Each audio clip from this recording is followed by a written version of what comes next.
Assalamu alaikum. This is lecture 11 of Pakistan Studies. The topic under discussion today is the Lahore Resolution of 1940. This resolution is also described as the Pakistan Resolution. We will be focusing on four aspects while discussing the Lahore Resolution. First, we will talk about the background. Second, the resolution itself, what is said in that resolution. Third, the significance and importance of the resolution. Fourth, we would briefly mention some of the developments after the Lahore Resolution in the course of World War II. The Lahore Resolution or the Pakistan Resolution of 1940 is a significant document. It's a document of primary importance in Pakistan's history. Lahore Resolution signified a change of direction of the Muslim movement. It identified a new destination. Lahore Resolution basically was a change of strategy. In the past, the talk was for federalism, provincial autonomy, constitutional safeguards, and guarantees. Here in Lahore Resolution, for the first time, Muslim League officially talked of separatism, a separate state or partition of India. This was something which they thought was needed for achieving the primary goal, that was the protection and promotion of Muslim identity and Muslim interest in Indo-Pakistan subcontinent. Let's take up the first aspect, that is the background or backdrop of the Lahore Resolution. By the time Lahore Resolution was passed in March 1940, there were different proposals about the future and especially the future of Muslims of India. They were talking about Muslim India, division of India. They were talking of units, confederacy, cultural zones. So there were a host of proposals which were addressing the question, how could the political and the cultural future of Muslims could be secured. And it is in this context that we have to examine and understand the Lahore Resolution that the Muslim League passed here in the city of Lahore. What was the basis of these demands or proposals? For example, cultural zones or confederacy or other proposals. The basis of all these demands was the distinct socio-cultural identity of the Muslims of this subcontinent. The cultural and civilizational heritage and the identity derived from Islam and the political experience. Both these factors are important. Socio-cultural identity derived from Islam and the political experience of Muslims of this subcontinent. Political experience of the Muslims who were in a minority. That factor has to be taken into account because they did not want to be overwhelmed by the majority community, and they wanted to protect and promote their identity and their interests. And that is why there were different proposals. Ultimately, the political experience led them to the conclusion that perhaps partition of India, division of India, separation will offer them a more secure solution, a better option, more practical method to realize their goal and their objective. Pakistan movement or struggle for the establishment of Pakistan, where Lahore Resolution stands as a landmark, was a political movement, and the demand which the Muslims of South Asia made in the city of Lahore in March 1940 was also a political demand, a separate state, a separate homeland, a separate country. However, this combined spiritual and worldly dimensions. Spiritual dimension, that was the basis of their cultural and socio-political identity. Political demand pertain to how to secure that identity. For example, Quaid-e-Azam's 14 points, those were political demands. And whatever was suggested in the Lahore Resolution was also a political demand. So you were combining the spiritual and the worldly elements in this demand. In one of our earlier lectures, we have talked about Allama Iqbal. Allama Iqbal's views on Muslim national identity, and in his opinion, this was a reality which could not be ignored.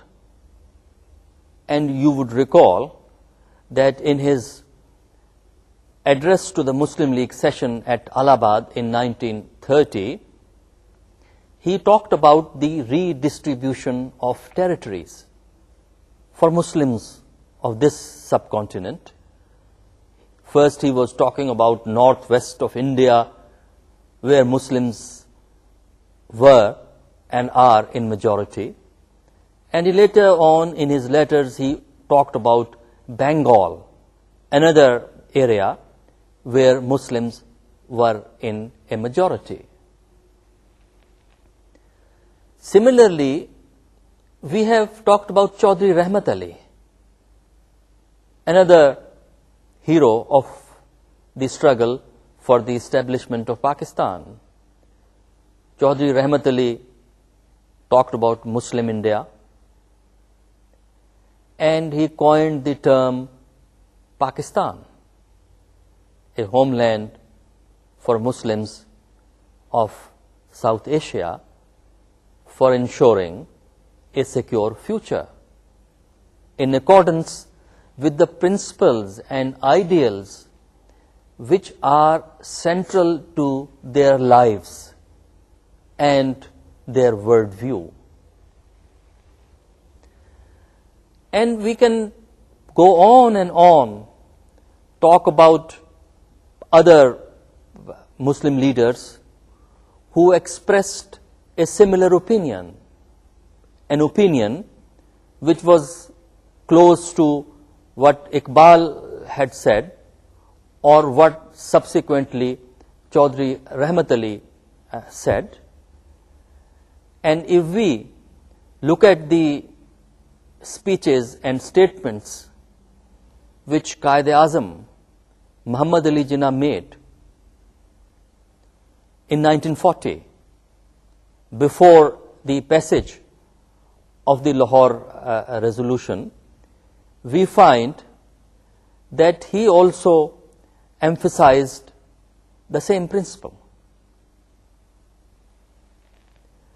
The principle that Muslims are a separate nation, they have their own culture, their own identity, and that can only be secure if there are specific constitutional and political arrangements.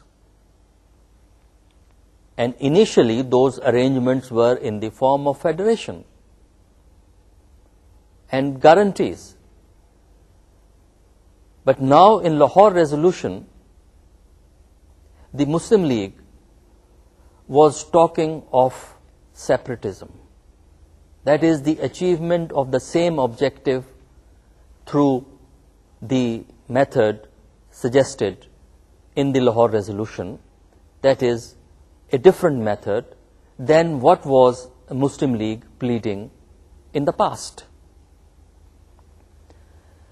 Now we take up the second issue of today's talk that pertains to the Lahore resolution, that is what was there in the resolution.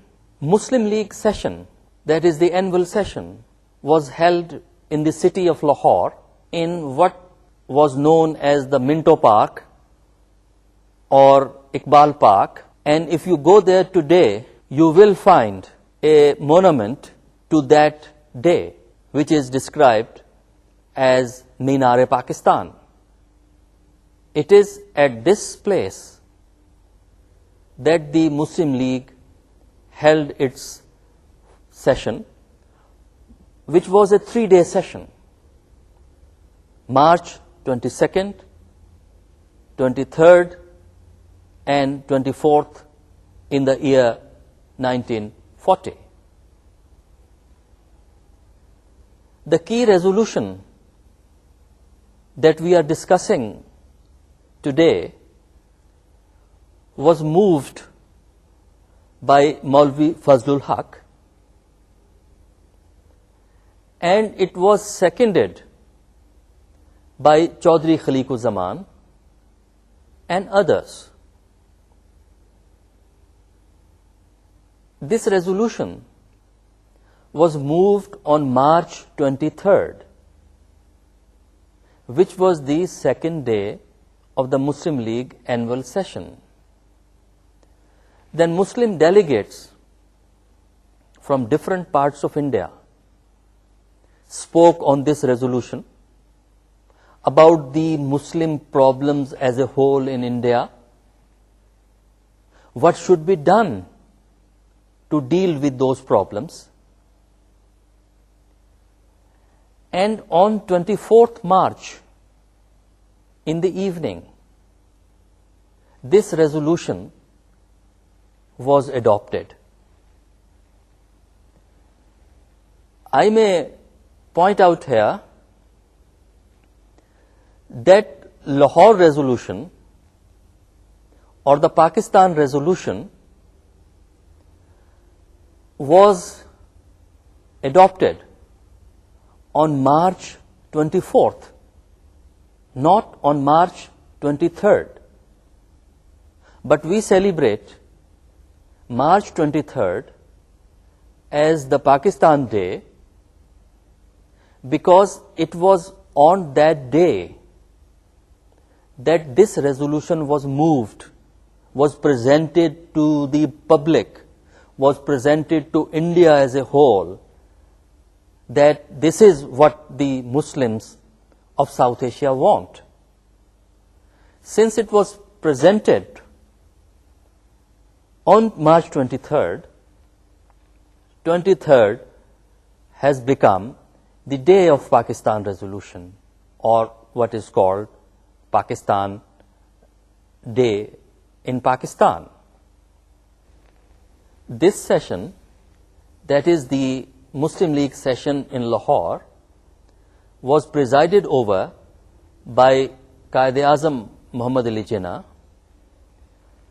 who made a speech there, presidential address, reviewing the whole situation. And the kind of points which he raised reinforced what was demanded in the Lahore resolution. He maintained that Hindu-Muslim problem is not a communal problem because it's a problem between two nations, the Muslims and the Hindus. And no constitution will work in this subcontinent without recognizing this reality. That is the reality of two nations. He also argued that the Muslims are not going to accept a constitution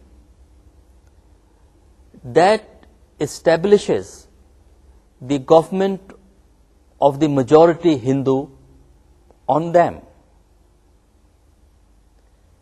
If Hindus and Muslims are placed in a democratic system, this would mean a Hindu Raj for Muslims. In fact, before Lahore resolution meeting, Quaid-e-Azam had published an article in a British weekly, Time and Tide, and he also made a couple of statements, and all those statements are to that effect. That is, whatever he said in the presidential address. In fact, he said before the meeting that if some constitutional solutions cannot be found for accommodating the Muslim demand, perhaps separatism may be the alternative left for them. To him, Muslims were a nation by any definition of international law. That is what Quaid-e-Azam maintained, that Muslims are a nation by any definition of international law, a nation with their own culture, with their own civilization, heritage, names and nomenclature. In fact, with their own outlook of life and outlook on life. That's how Quaid-e-Azam was defining Muslims as a nation. Other leaders who spoke on that occasion not only presented similar views, not only talked about the problems which the Muslims are facing, they also talked about the efforts which the Muslim League had made in the past for somehow coming to some kind of political arrangement. They also then supported the resolution which was adopted at that session. Let's now take up the text of the Lahore resolution. I will highlight important points raised in the Lahore resolution. There are, in fact, 4 points raised in the Lahore resolution. The first thing, the Lahore resolution or the Pakistan resolution says that federal system under the Government of India Act 1935 is not acceptable to the Muslims. That means that the resolution was saying that they were not satisfied with the federal model or the provincial autonomy given to provinces under the Government of India Act 1935. The second point raised in the Lahore resolution was that no revised constitutional plan would be acceptable unless it was framed with their approval and consent.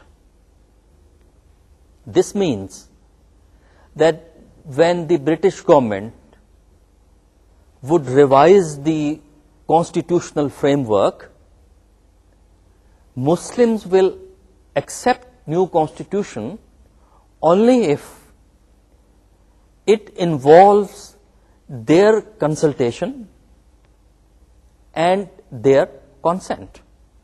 Then it would be acceptable.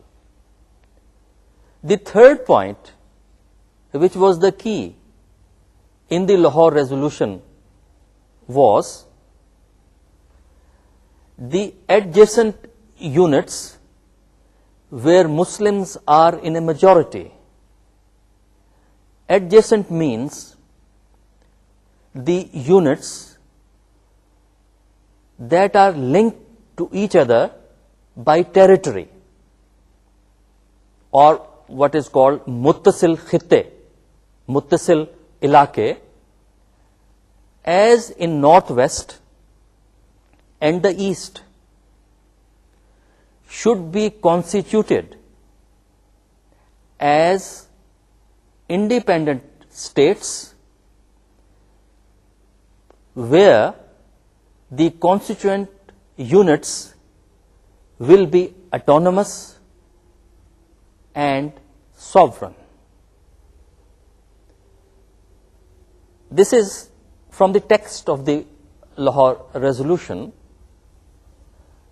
What this provision says is that there are territorial units in northwest where Muslims are in majority, and those territorial units were well known: Punjab, Frontier, Sindh, and also Balochistan.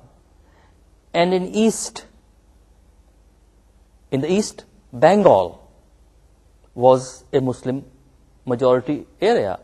So the Lahore resolution was focusing on these territories which were Muslim majority territories. And the fourth important provision of the Lahore resolution related to the rights of the minorities. The Lahore Resolution said that the rights of the minorities would be protected. The reason this was said in the resolution was that those who formulated the resolution knew that there will be minorities, religious minorities, in both countries, in India and also in the Muslim state, Pakistan. Therefore, they were promising that the rights and interests of religious minorities will be adequately protected. It will be incumbent on the government to make sure that the rights of the minorities are adequately, sufficiently protected. This was a guarantee, which appears to be a natural guarantee, because in totality of India, Muslims were a minority and they wanted guarantees for themselves. And now when they are asking for a separate state, they would give guarantees to those minorities that happen to be in that state. And similarly, they knew that there will be religious minorities in India, and they wanted guarantees there too. So, these 4 points were emphasized in the Lahore Resolution. Now, if we examine its significance, which is the third part of our presentation today, then there are a number of important points that have to be taken into account to understand what was Lahore Resolution suggesting.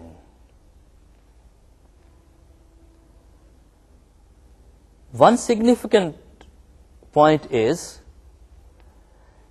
that the Lahore Resolution does not offer a precise demarcation of territory, and it uses the word like territory units.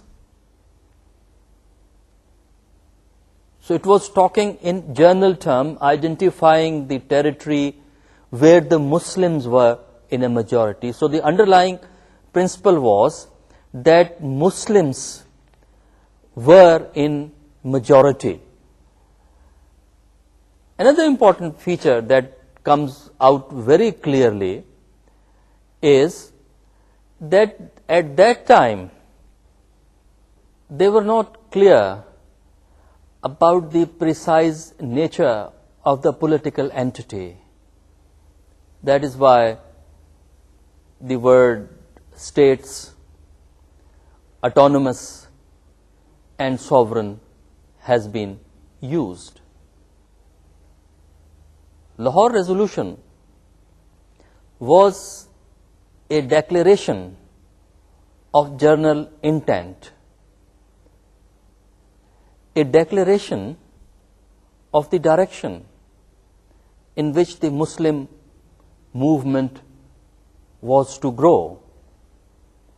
And this has to be seen against the backdrop of various proposals for Muslim India or for separation that existed at that time or were presented earlier. And in that context, Lahore Resolution comes forward with a formal resolution for the future of Muslims of India.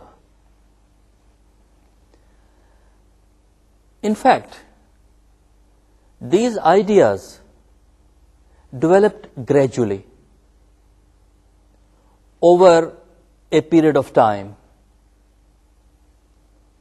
Initially, Muslim League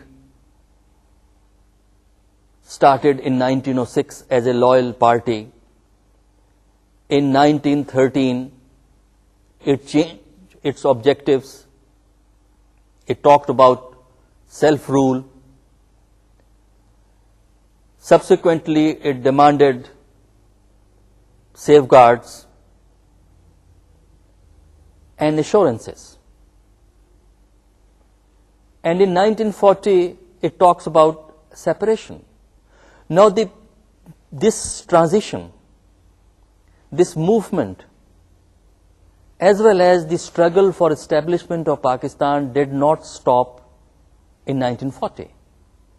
It went on for another 7 years before Pakistan came into being. And as in the past, now from 1940 to 1947, the ideas crystallized gradually and things became clear over a period of time, that is during the 7 years. And the word state was used subsequently. And in 1946, the parliamentarians, the Muslim League parliamentarians who had been elected, met in a session in Delhi and talked about setting up of a Muslim state. So all these ideas developed gradually. Another significance of the Lahore resolution is that the word Pakistan does not appear in the text of the resolution.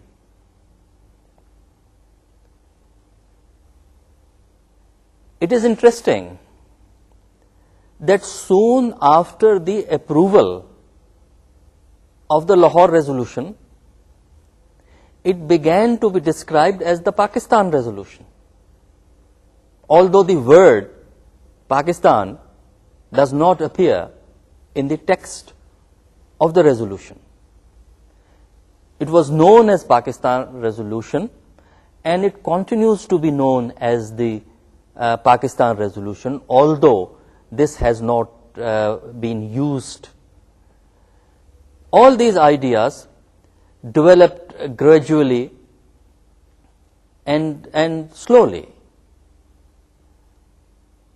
Another significance of Lahore resolution is that it gave a new direction to the Muslim League struggle for separation and for independence.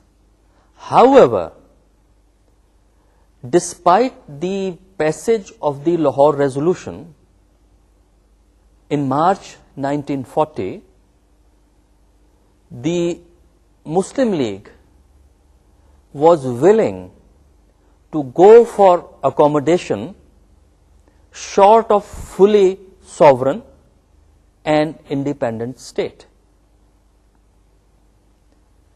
This reflected Muslim League approach for political accommodation, for political settlement,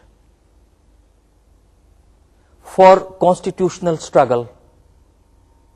The reason was that right from the beginning, Muslim League was striving for the rights and interests of the Muslim. It wanted to secure the political future of Muslims, their civilizational and cultural heritage, their identity, which was based in their cultural heritage, and also historical experience. So they wanted to protect that, and therefore they were willing to accept a solution that could give them a confidence that their objective would be achieved. So even after the passage of Lahore Resolution, you would see, when we discuss the later developments, that the Muslims and the Muslim League was for a political settlement, was for political accommodation. And Lahore Resolution was now saying very clearly that if a satisfactory solution cannot be found for Muslim problem in South Asia, or to use the phrase, if Hindu-Muslim question cannot be settled adequately, then this is the way Muslims are likely to go. Now we move on to the fourth part, that is the developments after the passing of the Lahore Resolution. By 1940, World War II was raging, and the British government was involved in World War II. And because of British government, India was also involved in the Second World War. The desire of the British government was that the Indian leaders should help the British war efforts. They should join the British effort in the war. And in order to obtain their cooperation and their support, the British government began to make certain political gestures, certain political offers that talked about certain political concessions, certain constitutional changes in return for their cooperation to the British war effort. One such offer was made in August 1940. The August 1940 offer suggested that the British government would expand the Viceroy's Executive Council, and a National Defence Council would be set up, and that Defence Council would include Indians. This was the first proposal which was made in August 1940. The second was that the British government would give due weight to the views of minorities in revision of the Constitution.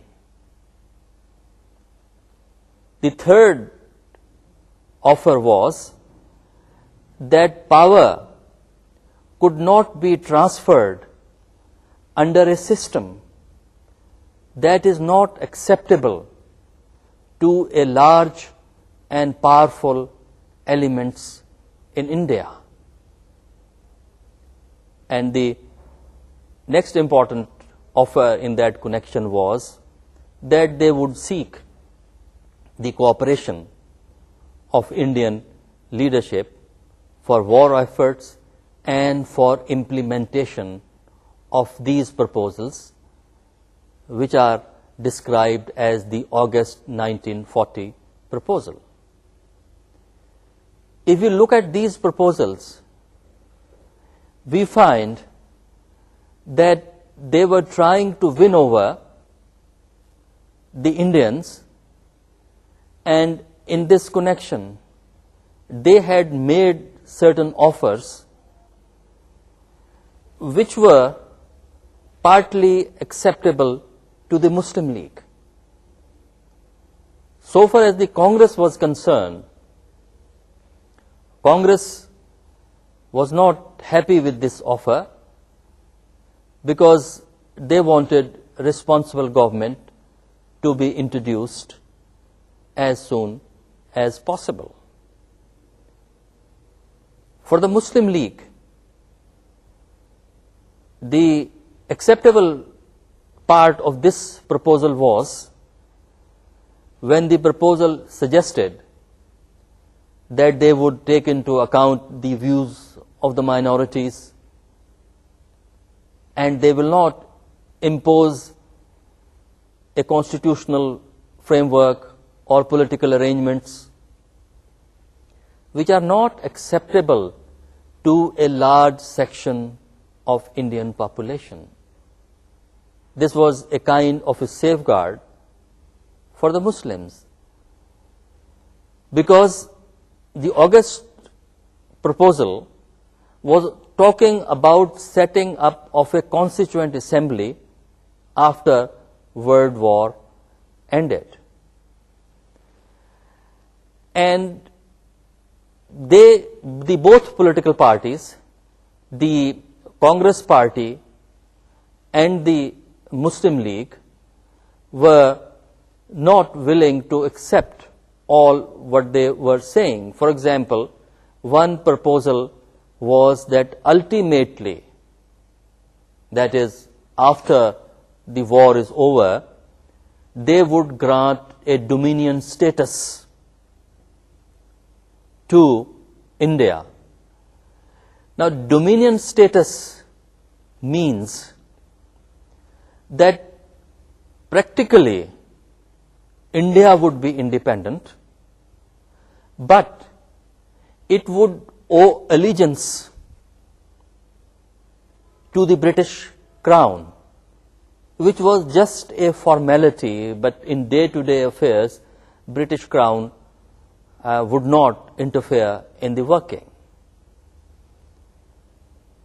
So far as Congress was concerned, Congress had already started its non-cooperation movement in 1940 and 1941, because the Congress had taken a stand in 1939 that it would not help the British because they were not consulted for the declaration of war.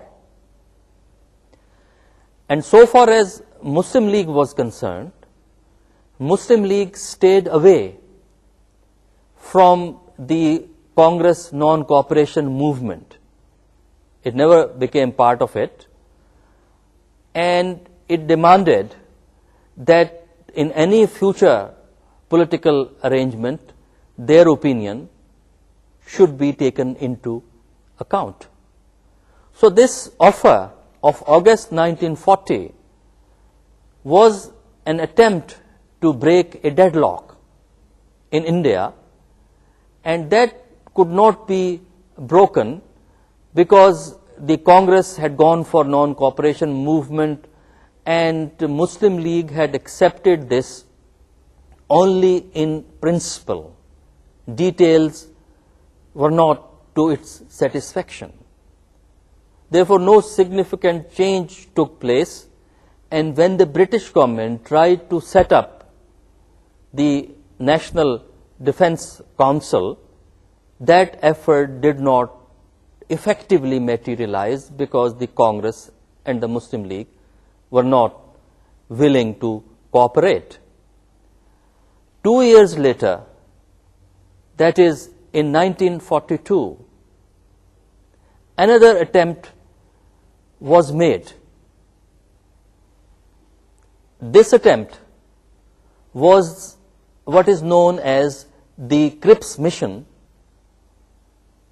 a set of proposals which were given by the British government in March 1942. These were slight improvement on the offer which was made to the Indian leaders in 1940. The CRIPPS mission emphasized that ultimately India would be given a dominion status. Second proposal which they made was that Indian constitution body would frame the new constitution. That is, the Indians would frame the new constitution. Third, the princely states would also be represented in the assembly as well as in the future dominion system. Fourth, it said that the constitution will be acceptable to the British government provided certain conditions are met. And one of these conditions was that any province not joining could retain its present position, or these non-acceding provinces could form their own union. And it also talked about the protection of the rights of religious and racial minorities. The Congress was very critical of the non-acceding clause, that certain provinces could stay out, and the Congress was critical of that, and it wanted responsible government to be introduced immediately. The Muslim League asked for two separate constituent assemblies, a separate constituent assembly for Pakistan. It argued that its objective is establishment of Pakistan.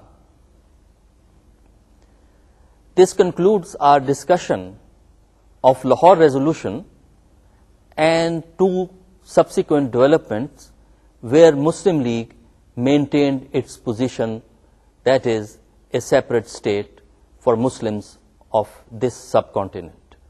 Thank you and Khuda Hafiz.